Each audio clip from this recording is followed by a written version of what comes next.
entouré de milliards et de milliards de microbes très différents. On en connaît une toute petite partie.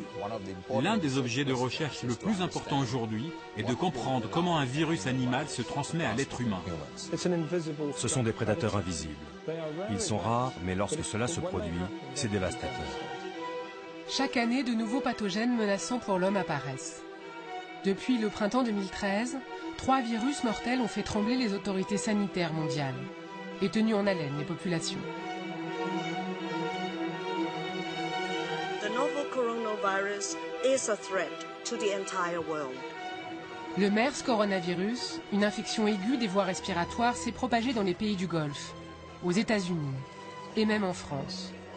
Il tue 40% des personnes infectées. China's state-run media says authorities are looking for the source of a new strain of bird flu that has now killed 4 people. Le H7N9, un nouveau virus de grippe aviaire, sévit en Chine. Il est mortel dans un tiers des cas et menace de se transmettre entre humains. Grande panique en Afrique de l'Ouest où on doit faire face depuis plusieurs mois maintenant à une épidémie d'Ebola, un virus extrêmement violent. Ebola, mortel dans 90% des cas, a refait surface en Afrique de l'Ouest où il n'était jamais apparu jusque-là. Des virus mystérieux qui émergent du monde animal et que de simples mutations peuvent transformer en bombes sanitaires, de l'ampleur de la grippe espagnole de 1918 ou du sida qui tue depuis 30 ans. D'où proviennent ces virus? Pourquoi émergent-ils soudainement? Que peut-on faire pour s'en protéger? Qui sont ces scientifiques qui servent de sentinelles? Dans les forêts d'Afrique centrale, les marchés de volailles en Asie comme dans les laboratoires les plus protégés du monde, une course contre la montre a commencé. Ce serait complètement irrationnel de croire que ça n'arrivera pas. Il faut prendre cela très sérieusement. Comme toutes les grandes menaces auxquelles l'humanité doit faire face, comme le changement climatique, il faut la comprendre dans les moindres détails. Il s'agit d'organismes vivants, d'agents pathogènes.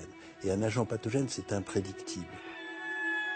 C'est juste une question de temps. Et il ne s'agit pas de savoir si ça arrivera, mais quand.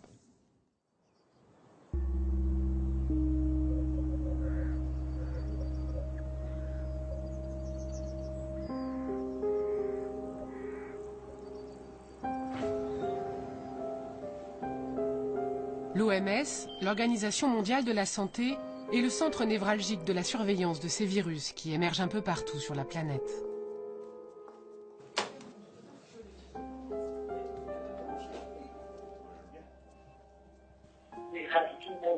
Deux cas supplémentaires qui viennent d'être confirmés au Qatar, 2 cas en Arabie Saoudite. À ce jour, cela ferait donc 143 cas. Une équipe vient de partir en urgence, mener l'enquête au Qatar, où des cas de MERS coronavirus ont fait leur apparition. Dans cette salle, les spécialistes de ces nouvelles crises sanitaires font le point avec le bureau du Caire, spécifiquement en charge du virus au Moyen-Orient. Nous avons rendu visite à la personne qui a été hospitalisée. Nous avons commencé à l'interroger pour savoir ce qu'elle avait fait les jours précédents. Nous essayons de trouver des indices qui pourraient nous aider pour les prochains cas. Le meilleur moyen d'avoir le plus d'informations, c'est immédiatement quand on découvre un cas, c'est d'essayer de remonter à la source le plus vite possible. Vous pouvez me montrer les derniers cas apparus en Chine, s'il vous plaît?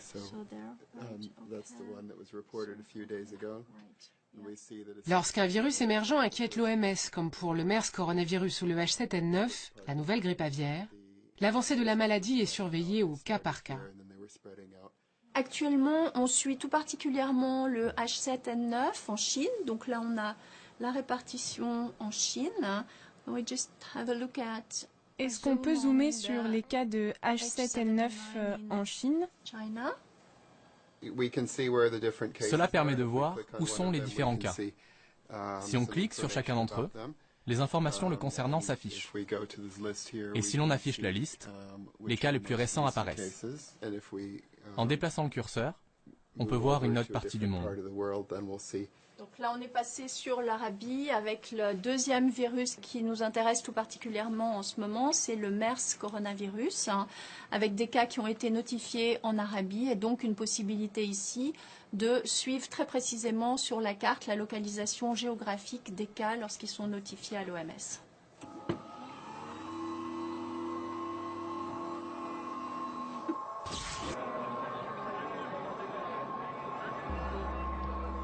Un nouveau virus, toujours entouré de mystères, pour lequel il n'existe ni traitement ni vaccin, et dont l'origine se trouve en Arabie Saoudite, là où chaque année des millions de personnes se rendent à la Mecque. Le Hadj est le plus grand rassemblement annuel du monde. Les autorités sanitaires retiennent leur souffle. Si un malade se trouve parmi les fidèles, le MERS coronavirus pourrait se répandre rapidement et repartir avec les pèlerins dans le monde entier.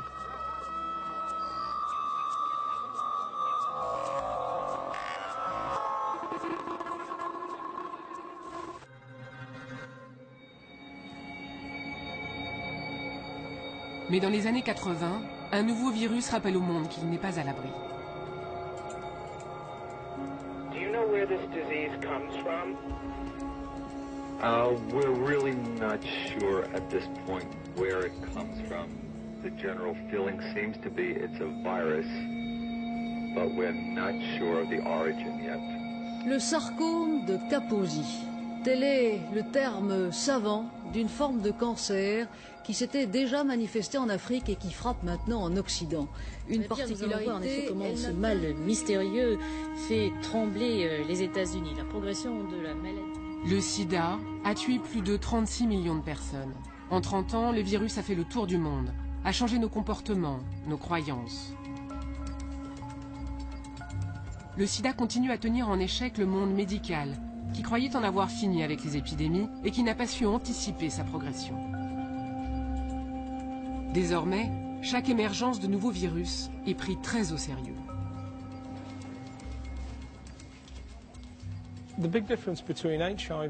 La grande différence entre le VIH et des virus comme le MERS ou le H7N9 est leur stade d'avancement. Le VIH a d'abord émergé dans des villages reculés d'Afrique centrale. Puis il a pris pied en ville, il s'est ensuite mis à prendre l'avion et à faire le tour du monde. Ce qu'on voit actuellement avec le MERS ou le H7N9 est la toute première étape de cet enchaînement.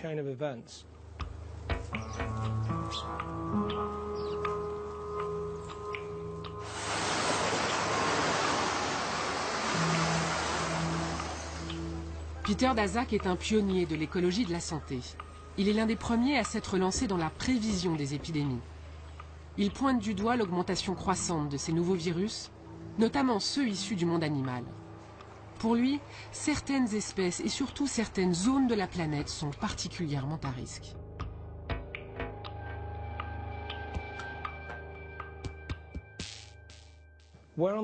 Ça se passe surtout là où les populations sont les plus denses et lorsque l'on bouleverse l'environnement d'une manière qui favorise le passage des virus animaux à l'homme. Comme par exemple avec l'agriculture intensive, la déforestation ou bien l'ouverture de nouvelles routes dans des endroits reculés. Voilà ce qui fait émerger des maladies nouvelles. Tous les endroits où les populations humaines grossissent très rapidement font partie de ces points chauds. Partout où ces pathogènes apparaissent, Peter Daszak envoie ses équipes sur le terrain pour enquêter, tenter de découvrir l'animal à l'origine de la transmission du virus à l'homme. C'est son organisation qui a été appelée pour remonter la source du MERS coronavirus en Arabie Saoudite. Avec le chercheur Kevin Olival, ils viennent tout juste de publier leur première découverte. 2 espèces sont dans leur ligne de mire. Ça peut empirer? Il y a un risque de pandémie? Ça pourrait être beaucoup plus étendu que ce qu'on imaginait. Cela pourrait émerger dans toutes les régions où les zones de répartition des dromadaires et des chauves-souris se chevauchent. Je serais vraiment curieux de comprendre quel rôle les chauves-souris jouent. On sait que le virus se retrouve chez les chauves-souris, on sait qu'il est chez les dromadaires, on pense que les chauves-souris l'ont transmis aux dromadaires il y a une vingtaine d'années, mais est-ce que cette transmission se poursuit? Du coup, est-ce une affaire qui concerne les chauves-souris ou plutôt les dromadaires? Pour le moment, c'est plutôt les dromadaires, non? C'est un peu comme une enquête criminelle. Il faut trouver les indices qui permettent de remonter jusqu'au coupable, à la personne qui tient l'arme du crime. Le problème, c'est que tu remontes perpétuellement dans le temps. Tu arrives toujours après coup. Alors, il faut remonter cette piste jusqu'au tout premier cas, la première personne infectée. Après, il y a ce moment magique, lorsque tu trouves cette personne qui a eu un contact, ici avec une chauve-souris ou un dromadaire, et là tu te dis « Waouh, c'est lui ». C'est comme ça, en ayant ce comportement à risque, que le virus est passé à l'homme. Les humains, infectés par des dromadaires, eux-mêmes infectés par des chauves-souris, Le voici, le réservoir, l'hôte naturel, le porteur sain du MERS coronavirus et de bien d'autres virus.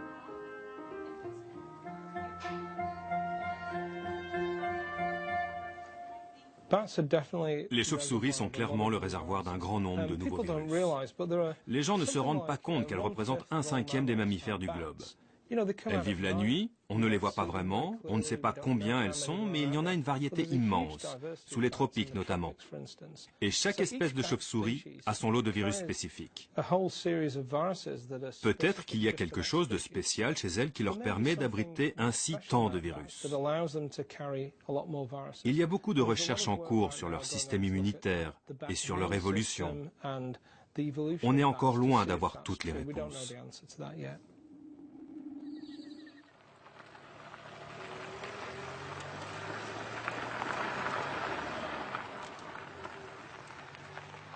Pour lutter contre Ebola, ce laboratoire P4 a été inauguré en 1997 pour enquêter au plus près du terrain. Il n'existe qu'une trentaine de ces laboratoires dans le monde. Totalement hermétiques, constitués de plusieurs sas de décontamination, ils offrent un niveau de sécurité biologique ultime. Ce sont tous les prélèvements qui viennent de patients suspects de maladies potentiellement très dangereuses. En général, on travaille essentiellement sur les prélèvements de patients suspectés de fièvre hémorragique.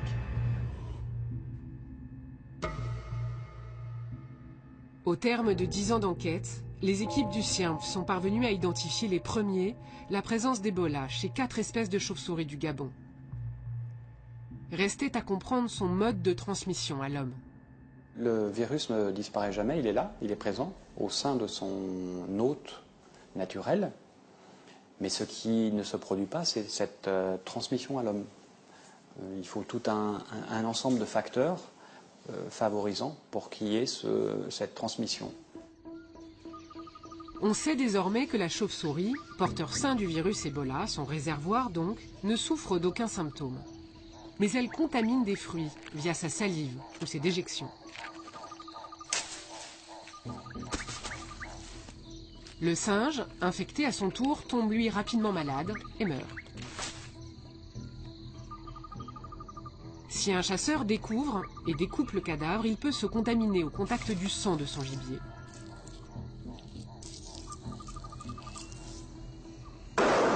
Mais la contamination peut aussi avoir lieu sans l'intermédiaire d'un singe. La viande de chauve-souris est aussi consommée. Au cours de la découpe, le virus peut passer directement de la chauve-souris à l'homme. Quelques jours après, le chasseur, malade à son tour, devient lui-même contagieux par simple contact avec ses proches. C'est le début de la flambée épidémique. Depuis que les premiers virus ont été observés dans les années 30, des progrès considérables ont été effectués dans la compréhension de ces organismes qui se servent de leur hôte pour se multiplier. On sait désormais qu'ils parviennent à entrer dans les cellules grâce aux molécules présentes à leur surface. À l'intérieur, les virus libèrent leur matériel génétique qui est dupliqué par la machinerie cellulaire, à son insu, et en grande quantité. Les virus sont ensuite libérés et infectent d'autres cellules. Cela provoque une inflammation des organes qui conduit aux symptômes de la maladie. Le virus est désormais prêt à contaminer d'autres personnes.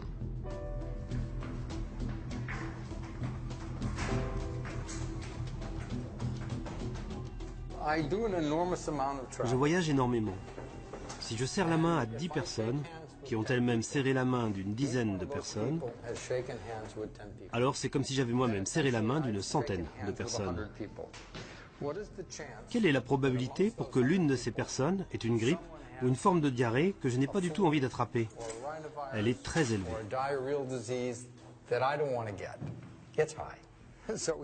Nous avons distribué aussi cela partout dans le laboratoire et nous l'utilisons.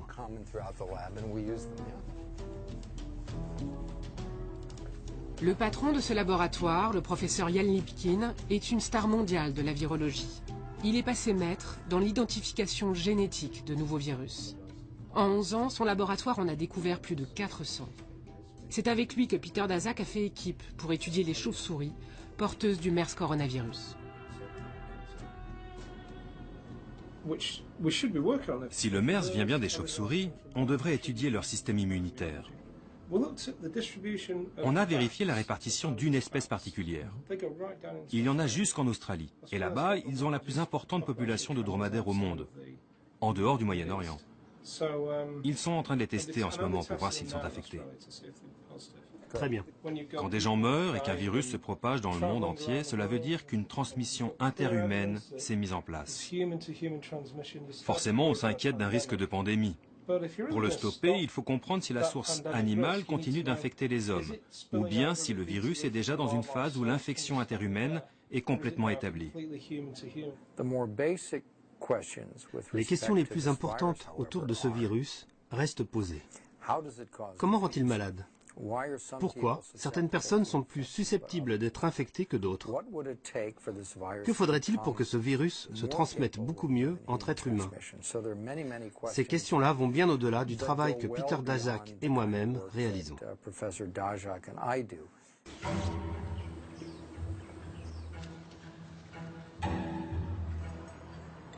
La transmission d'homme à homme. Le signal qu'une maladie émergente, au départ animale, est en train de devenir contagieuse, entre hommes. Le signal qu'elle est capable de causer une catastrophe mondiale. Comme un autre coronavirus, le SRAS, qui en 2003 avait terrifié le monde.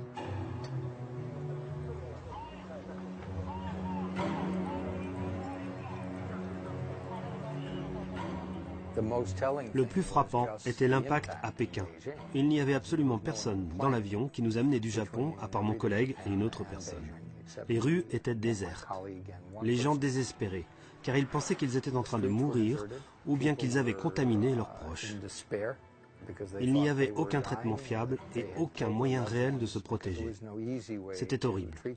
Ça faisait penser à ce qu'on peut lire sur la peste. On se serait cru revenu au Moyen-Âge. Ça y ressemblait vraiment.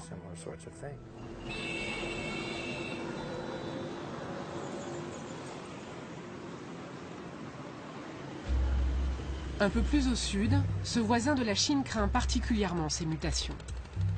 Le Vietnam est pour l'instant indemne, mais pour ne prendre aucun risque avec le H7N9, les autorités viennent d'interdire toute importation de volailles en provenance de Chine.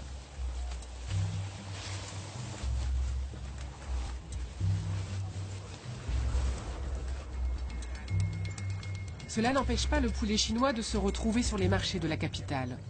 Le commerce illégal explose.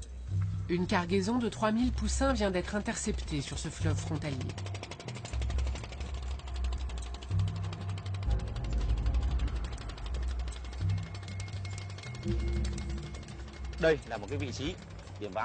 C'est ici que nous avons surpris les trafiquants.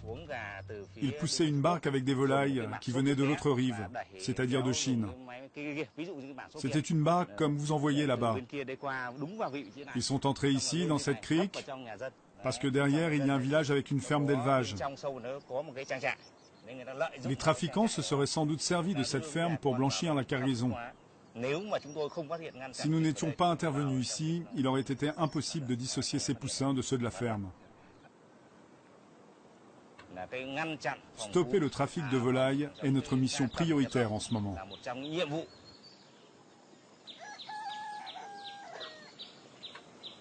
Le Vietnam est le pays qui a le plus souffert lors de la crise H5N1. 40 millions de poulets ont été abattus dans l'espoir de bloquer le virus. La population entière a arrêté de consommer du poulet et du canard. Ce fut un désastre économique. Pour ce nouveau virus, la tâche est encore plus complexe. Particulièrement virulent chez l'homme, le H7N9 est très difficile à détecter dans les élevages. Les volailles contaminées ne présentent aucun symptôme. Même pour exporter vers la Chine ou transporter des volailles à l'intérieur du pays, les mesures sont strictes et l'on décontamine à tour de bras.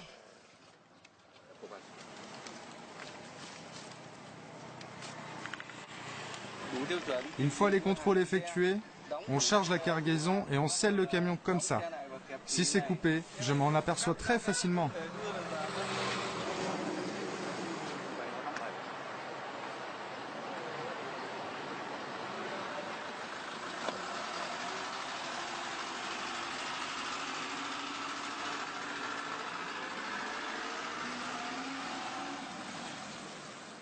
Dans son combat contre le H7N9, le Vietnam reçoit l'assistance de la FAO, l'Organisation des Nations Unies pour l'alimentation et l'agriculture. Pour prendre les virus émergents de vitesse, certains scientifiques utilisent des méthodes beaucoup plus controversées.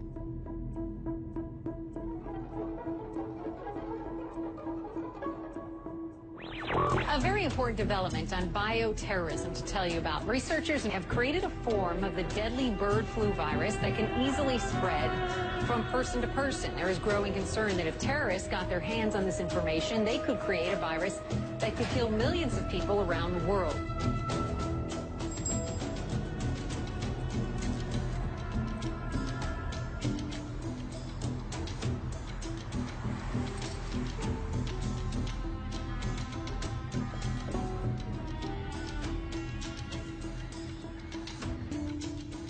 Quelque part dans cet hôpital hollandais, des chercheurs ont fabriqué fin 2011 un virus mutant de H5N1. Ce qu'on redoute que la nature fasse toute seule, que le virus change et devienne contagieux, ils l'ont fait ici, en laboratoire. Ils s'apprêtent à faire de même en ce moment pour le H7N9, le nouveau virus de grippe aviaire.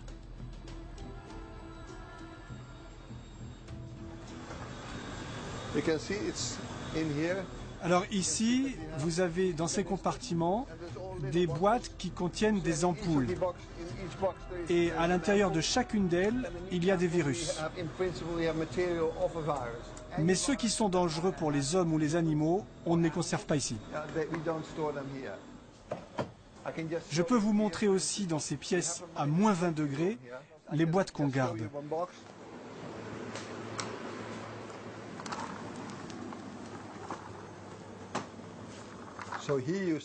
Alors ici, dans chacune de ces fioles, il y a du plasma.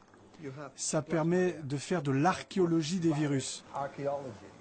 Par exemple, pour quelqu'un né en 1857, vous retrouverez dans son sang les anticorps des virus qui circulaient en 1857. Et où conservez-vous les souches que vous avez fabriquées? Ah, le H5N1.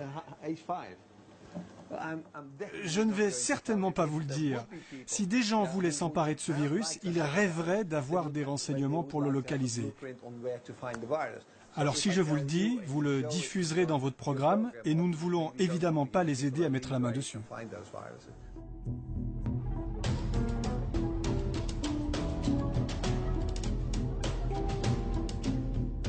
S'il est interdit de s'approcher des souches mutantes ou des laboratoires où ont lieu les expériences, et notamment celles réalisées sur des furets, l'animal qui sert de modèle, il est possible de rencontrer les hommes qui y travaillent.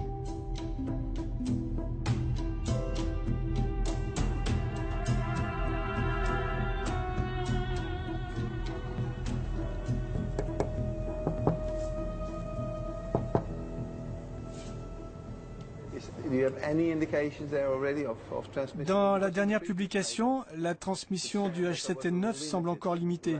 Qu'est-ce qu'il faudrait pour que ça arrive?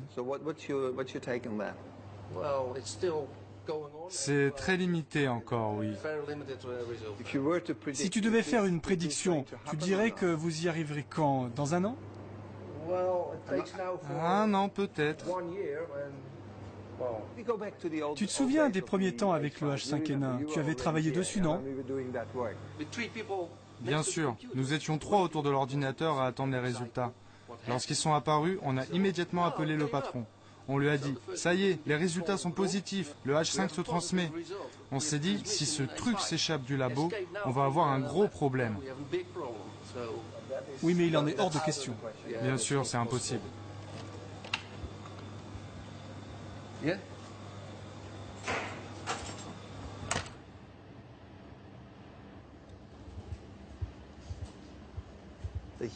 Ce virus que nous avons développé nous permet de tester les antiviraux actuels pour savoir s'ils seraient efficaces face à lui, avec l'espoir de pouvoir soigner les populations si ça se produisait.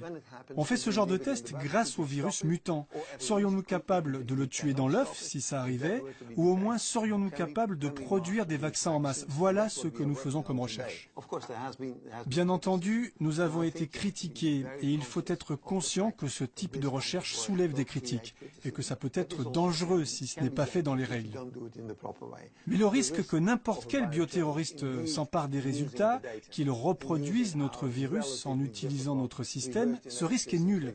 Il est impossible de refaire ces expériences si vous n'êtes pas virologue. En revanche, le bénéfice de ces recherches peut être immense et nous avons une obligation morale envers le monde entier de continuer.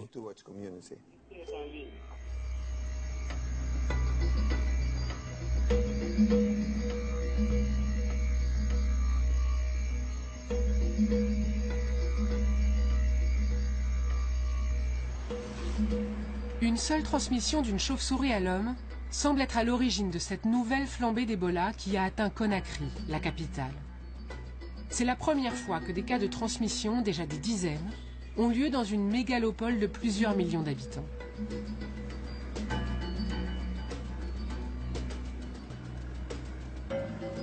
Sur place, l'OMS pilote les activités de dizaines d'experts arrivés en urgence, dont Jean-Claude Manuguera de l'Institut Pasteur. Il faut aller vite parce que l'épidémie peut s'emballer. Pour un exemple, si on a une personne qui a 10 contacts, et ces 10 contacts deviennent malades, ces 10 contacts dans chacun des contacts, ça fait 100 contacts à suivre. Ces 100 contacts tombent malades, chacun a 10 contacts, ça fera 1000 personnes à suivre. Et donc très vite, le suivi des contacts devient pratiquement impossible. Or, on sait bien que le suivi des contacts, c'est important parce que c'est ceux qui sont à risque d'avoir attrapé la maladie. Il faut le faire vite parce que sinon, vous voyez, c'est une espèce de réaction en chaîne qui peut très vite déborder le système.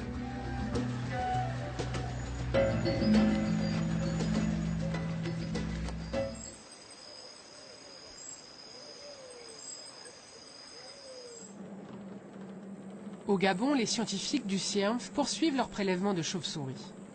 Désormais, ils espèrent capturer les espèces qui, poussées par les bouleversements progressifs de leur forêt, se sont fixées en ville. Avec une hypothèse inquiétante pour l'homme. Des études ont montré qu'en milieu urbain, du fait du stress provoqué par la pollution sonore, la pollution lumineuse, en fait, les chauves-souris peuvent excréter plus d'agents pathogènes suite à une baisse de leur défense immunitaire causée par ce stress. Donc, nous allons tester cette hypothèse en réalisant des captures en milieu urbain et en recherchant une grande diversité d'agents pathogènes dans le but de faire en fait une comparaison entre la diversité qu'on a déjà mis en évidence chez les espèces forestières, donc qui vivent en milieu très fermé, et les espèces qui vivent en milieu urbain. La déforestation pourrait donc conduire les chauves-souris à s'installer de plus en plus en ville, rapprochant dangereusement de l'homme des virus mortels comme Ebola, mais pas seulement. Il y a une importante diversité de virus encore inconnus qu'elles hébergent, sans compter le fait que récemment on a quand même mis en évidence des virus génétiquement très proches de virus qu'on pensait éradiquer, comme le virus des oreillons, qu'on pensait bien contrôlé par la vaccination. Et c'est vrai que pour la santé publique, ça soulève quand même une inquiétude. Je pense que c'est mieux qu'on reste là. Le sol est assez dur pour planter les piquets.